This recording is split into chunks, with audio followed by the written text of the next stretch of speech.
the way we are and the way places are is a product of our interrelations with everywhere else. So England could not be England without having had that empire. And the way in which it is England is a result of all of those relations. The fact that I have the characteristics I have is a result of the geographies within which I am set. And those geographies, those relations within which I am set, are all full of power. Hello, and welcome to Spatial Delight, a podcast about the politics of space inspired by the life and work of Doreen Massey. I'm your host, Agata Lisiak, Associate Professor of Migration Studies at Bard College Berlin. Doreen Massey, whose voice you just heard, was a geographer, public intellectual, and a prominent figure in British leftist politics. She died in 2016 at the age of 72. Here's what Massey's friend, Hilary Wainwright, said in the obituary. Tributes were pouring in through social media. Someone wrote, "Now we understand what everyone else felt about David Bowie." That was one attempt to convey the scale of our loss. Doreen's body could be sometimes frail, but her mind was brilliant and tough. As a character, she was strong, passionate, curious, and also imbued with modesty and kindness. She radiated political energy and humanity, sparkling with a cheeky wit. Doreen Massey was a household name in the UK and involved in political and scholarly projects across the world. Still, beyond academic circles, her work isn't that well known. We're going to try and change that. Over the course of 10 episodes, 8 in English, 2 in Spanish, we'll discuss how we can build on Massey's inspiring work to identify and challenge the geographies within which we are set, as she herself put it. We'll take you to London, Caracas, Berlin, Kochi, Coventry, and beyond to examine and expand our geographical imaginations. We'll delve into the unequal workings of globalization and discuss where social and environmental justice intersect. We hope to inspire you to think about space and place as full of power and to imagine political alternatives to the current world order. As a committed leftist, Doreen Massey was dedicated to popular education. Our approach with this podcast is similar. You don't need to come prepared, and you certainly don't need an academic degree to listen to it. Just hit play, and if you like what you hear, share it with your friends, family, and people in your community. Everyone is welcome. In this first episode, you will learn who Doreen Massey was and get a sneak peek of her politics. We'll hear from Massey's former collaborators, friends, and colleagues, and from Massey herself. Let's start with the basics. Doreen Massey was born into a white working-class family in Manchester in 1944. As a teenager, she received a scholarship to study geography at Oxford University and later went on to do a master's in regional science at the University of Pennsylvania. For most of her life, she was politically involved locally and internationally, with the Sandinistas in Nicaragua, the Greater London Council, the UK miners' strike, women's rights groups in post-apartheid South Africa, the Bolivarian Revolution in Venezuela, the Occupy movement in London, and many more. She traveled extensively, even all the way up to the Arctic, all the while remaining deeply attached to England's northwest, where she was from, and London's neighbourhood of Kilburn, her chosen home. These snippets from her life may give us a sense of her historical and geographical contexts, but they don't really tell us who she was, do they? Here's how Massey once defined herself. I am daughter, sister, friend, lecturer, fan of Liverpool Football Club. I am me because of all the relationships I have. So let's hear how her friends and colleagues remember Massey. I would describe her as political to the core, disarmingly charismatic, always ready to debate, always. You say something and if it pricks her ears, she wants to pursue that topic. And of course, a complete pathbreaker in critical geography. I've never met anybody who was just so intensely geographical, who really thought about everything in a geographical way. She's very attentive and curious about other people. So she would engage you and talk to you and find out about you.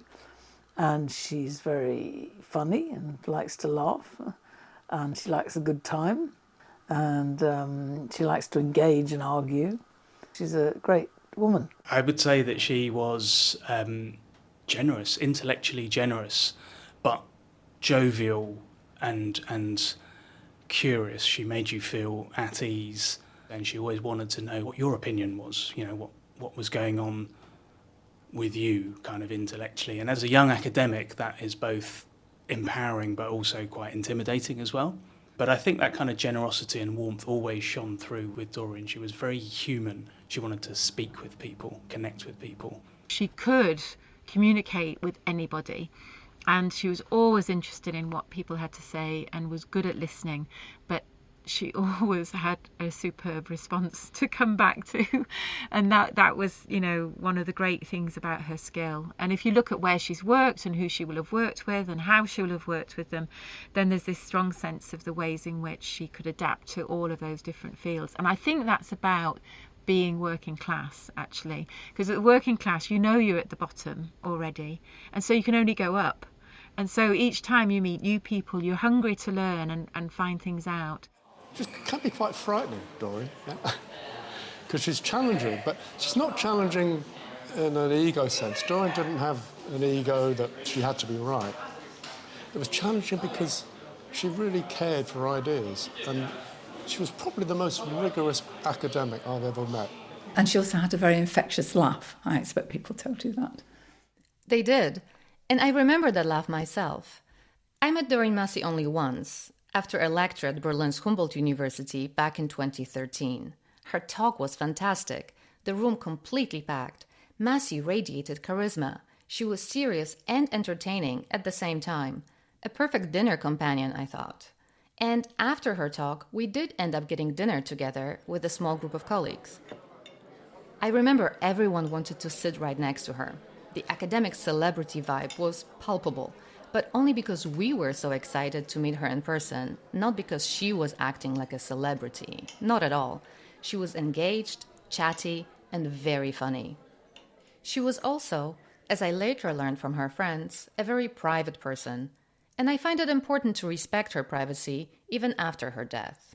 So in this episode, I will rely on the things Massey herself revealed about her life in interviews and essays, plus the anecdotes that her trusted colleagues and friends have shared with me. Massey was, in her own words, very wary of any kind of stories of origin, but she did often talk about where she was from. We don't have recordings of all the interviews she gave, so I'll be reading out some Massey quotes myself. Here's how she recalled her childhood. I was born in Manchester. From about the age of 4, I lived in Wythenshawe, which was, at the time as it was built, the biggest council estate in the world. And I lived in a bit which was built in the 30s, when it was really believed that working-class people should have decent housing. And I grew up thinking of public sector housing as something wonderful. I really regret the passing of securities that place used to offer. I'm the welfare state generation, and I needed it because I have quite a lot of problems with my health. I've got fragile bones, so I broke my bones all the time. I needed the health service. So had there not been a welfare state and the hospitals, I would probably not have survived so well. And I had state education. You knew you could always get your bones mended, and you had a house, and there had been the 1945 Education Act, which meant that people like us, for the first time, had a right to decent schooling. And somehow, there were enormous securities about all that. I really feel, in a kind of physical, personal way, the need for a welfare state, not just as a safety net, but for ordinary people simply to provide a decent life. I experienced that quite directly. A lot of one's politics comes from that kind of thing. It's not invented, you grow with it. Growing up in a working-class community laid the political foundations for Doreen Massey. She had a strong, visceral understanding of class politics. Tracy Skelton, who's a professor of geography at the National University of Singapore, told me about a dinner conversation she had with Massey back in 1994. And it was about things like recognising that we grew up in really quite poor working class households, that we loved being at school. We both talked about how much reading and looking at maps was important. And then and what it was like living on a council estate and what that meant, and the sort of stigma to some sense, but a close community in other senses, and obviously all of that becomes very spatial as well.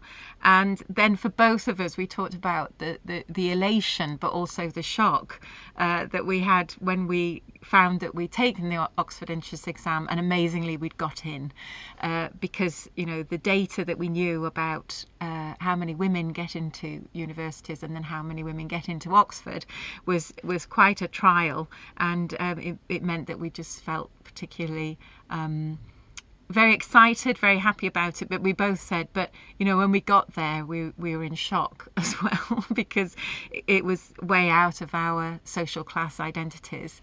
But that meant that not only did we have to work hard at that, but also I think we both had this real commitment to show we were going to do ourselves really well, and a long part of that discussion that we had was a thing about our long-term commitment to thinking about, well, how can we create social and political change.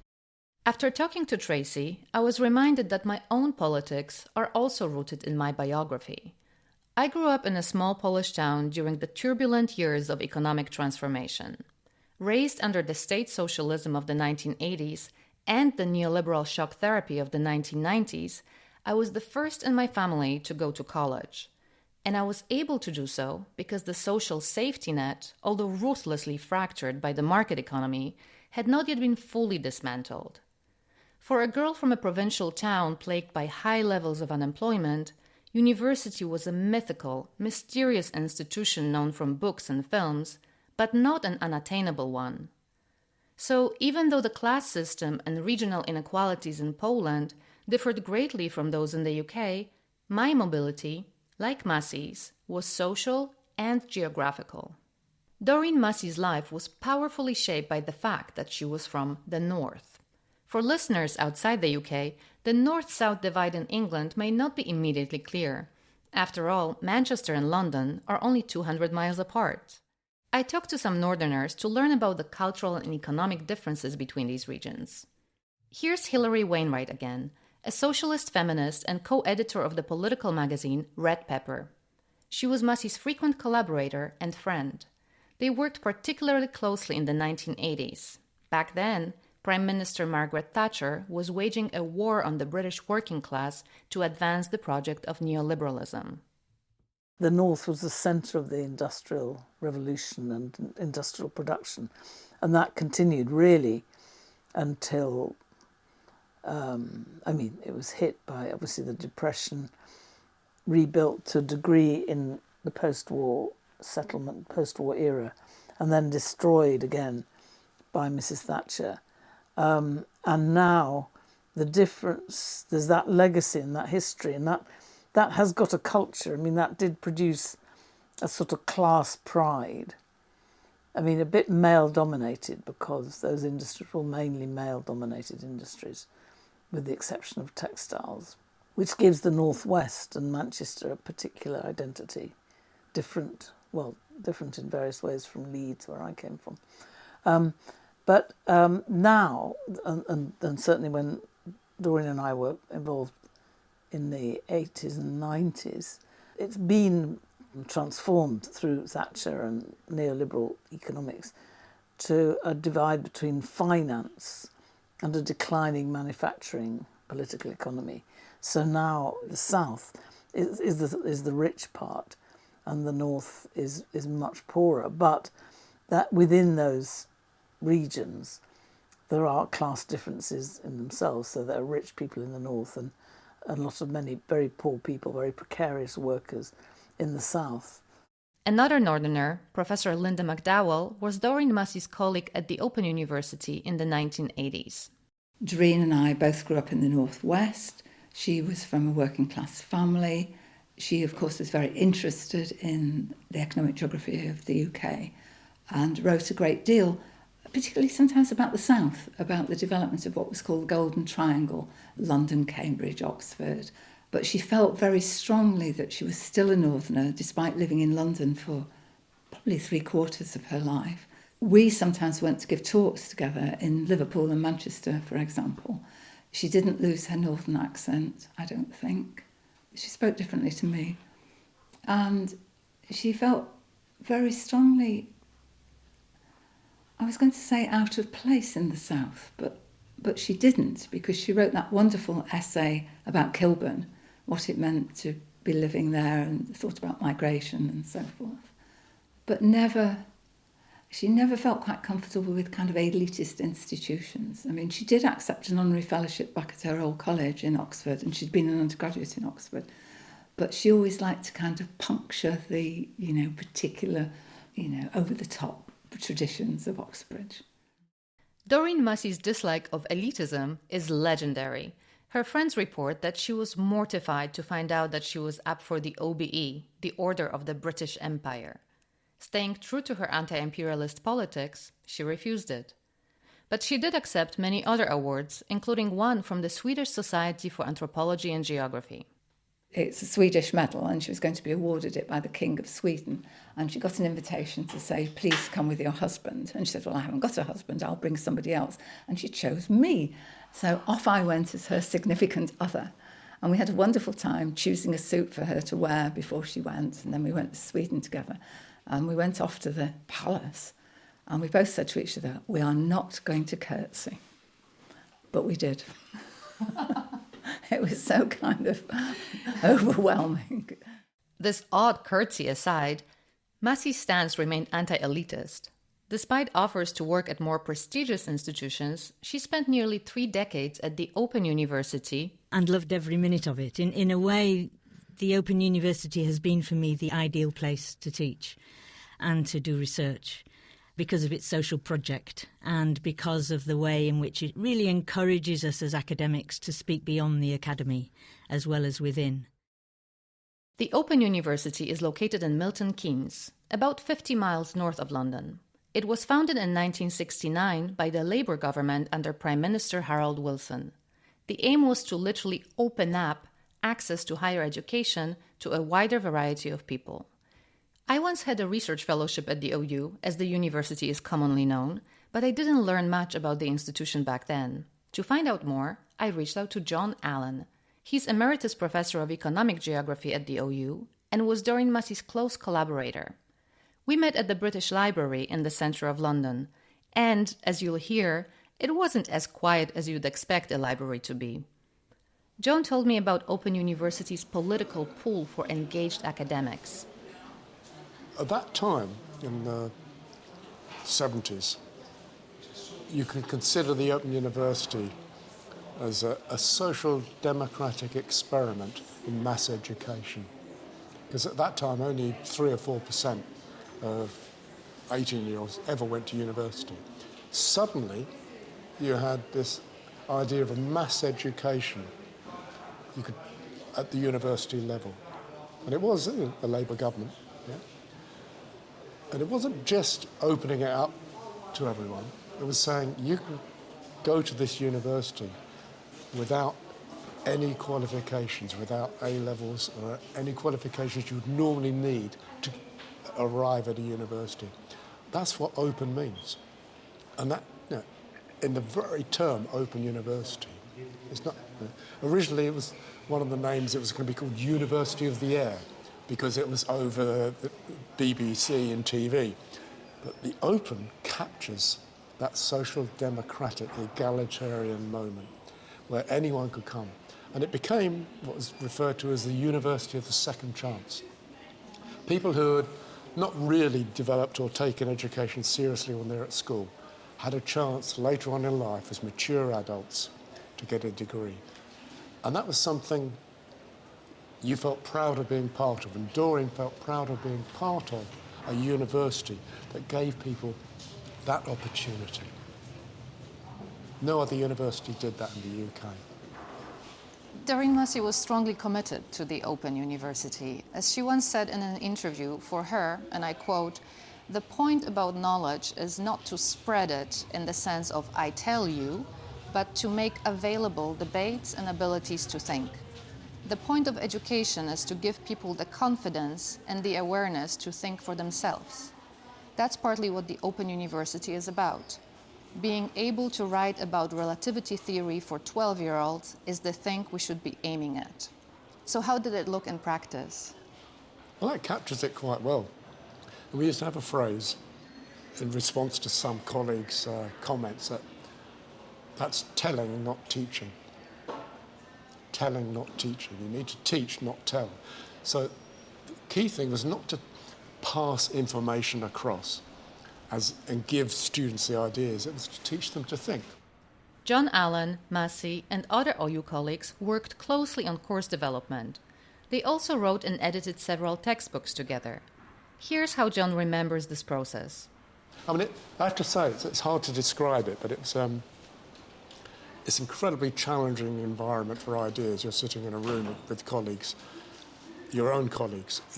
You've written your own chapters or chapters, more than one, and you'd have the criticism, but you'd learn to do it in a supportive way.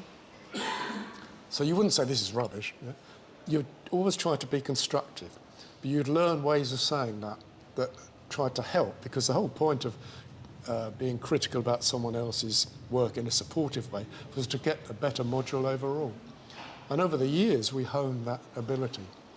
And that's particularly important for younger academics when they're sitting in a room, say with Doreen in the room, and Doreen, as much as anyone else, wanted to hear what the young ones thought, the younger academics, the career young, And there weren't egos in that room. But on the other hand, every module was bigger than the sum of the individuals involved. So you couldn't be nice to people because you liked them. It had to be good because the quality of the teaching material was the reputation of the Open University. It sounds incredibly intellectually stimulating. It was exhausting.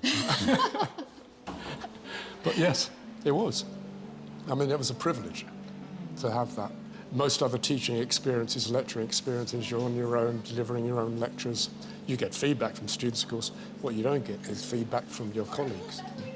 And developing and producing a module was a collaborative exercise. And it could take anything from 18 months to 2 years to produce these courses, a long time.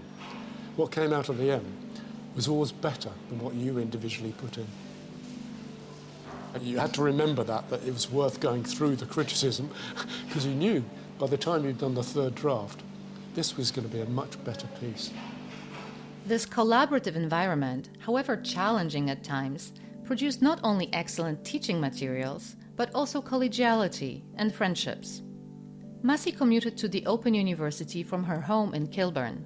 She didn't own a car, so she'd take the train from London's Euston station, or she'd catch a ride with her neighbour, Stuart Hall, the acclaimed cultural theorist.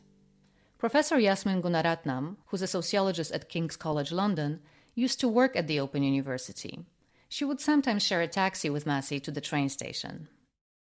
Milton Keynes is one relentless roundabout after another, so very concrete. But she would point out, oh, look at those flowers, or, some geological facet of the environment. And it was really striking that she was attuned as much as she would be to the cultural nuances, perhaps, of a political speech. She was very attuned to the natural environment and geography and botany particularly. So she was this huge mix of things. I remember talking to her about how lovely the taxi journeys were, and she told me that she used to come to the OU with Stuart Hall, because he lived around the corner. And I remember thinking, oh my God, imagine being a passenger in that journey. But yeah, so I think I've been thinking about the car as well in terms of Doreen's life, and just thinking about intellectual spaces. So we all know that learning and research and teaching just doesn't happen in, the university. And so I think there's these sort of amazing intellectual trails that probably go from Kilburn, and then up the M1 to Milton Keynes at that time, where Stuart and her were talking about all these amazing things. Maybe some of you are listening to this episode in the car, perhaps alone or with a companion. Or maybe you're sitting on the subway or on the bus. In any case, this may be a good moment to hit pause and think about your own experiences with intellectual spaces beyond established ones. Sometimes Doreen Massey's taxi rides were dominated by football discussions. Doreen was a huge supporter of Liverpool, and she really knew the game. So the conversation, could be about strategy and tactics, really technical stuff. Gail Lewis was also at the Open University at the time. She's a black feminist academic and is also a huge football fan. And the level of detail of the conversations, it was just amazing. But it's not just the technical stuff that they so heatedly discussed. The politics of football were also important. Massey insisted that the ownership of football clubs matters. She was in favor of an ownership model in which fans would have meaningful representation. And she once wrote that such an intervention into ownership structures would be part of a wider movement against a form of economy in which nothing has value, everything has a price, and all that matters is short-term gain. That kind of commitment to political thinking about all areas of life, including football, was, as her friends would say, typically Doreen. Doreen Massey is dearly missed by her friends and collaborators. As you may have noticed, some still speak about her in the present tense. And Massey's ideas do live on. In fact, while we were working on this episode, a new volume of Massey's selected political writings was published. It's a carefully edited collection that includes Massey's most popular essays. We'll link to the book in the episode notes. Before we wrap up, I owe you a confession. I'm not a geographer, and I didn't know Massey was either when I first came across her work. A few years ago, I was designing a university class on gender in the city, and when I read Massey's essay, Space, Place and Gender, I was instantly drawn to her writing. The places she described came alive on the page, bustling with people, connections, and sounds. I couldn't believe that a geographer wrote it. The geography I learned at school was all about continents, rivers, mountains, population density, and above all, maps. Massey's essay was a reflection on her personal experiences in places such as football fields and museums, and a sharp analysis of how these places are gendered and classed. I immediately started reading more of her writing, and I realized I just had no idea that such fascinating work could be done under the disciplinary umbrella of geography. I soon learned that geography was a vibrant field that is so much more than drawing maps and conducting land surveys. So I started using more geography text in my teaching and research, and I met many geographers along the way. You've heard from some of them today, and you'll hear even more in our next episode, Geography Matters. As for the title of our podcast, Spatial Delight was a working title of one of Massey's most influential books, For Space, and I think it perfectly conveys the joy of geographical thinking that was so characteristic of her work. In this episode, we discussed the importance of democratic education as well as intellectual spaces beyond the university. As we've heard, knowledge and politics can be produced in a wide variety of places: a car, football terraces, picket lines, council estates. We'd be curious to hear what intellectual spaces have you encountered or actively created beyond the classroom. Please use the Google form in the episode notes to share your reflections with us. And if you'd like to learn more about some of the things we discussed today, you can find a reading list and other resources on the podcast page at thesociologicalreview.org. Last but not least, if you've enjoyed listening to Spatial Delight, please take a few seconds to subscribe so that you don't miss any future episodes. This episode was created by Susan Stone, Reese Cox, Adele Martin, José Sarmiento, and me, Agata Lisiak. Spatial Delight is funded by the Volkswagen Foundation and hosted by the Sociological Review Foundation. Big thanks to Doreen Massey's colleagues and friends who generously shared their memories of her with us: John Allen, Ash Amin, David Featherstone, Yasmin Gunaratnam, Tariq Jazil, Linda McDowell, Tracy Skelton, and Hilary Wainwright. Thank you for listening.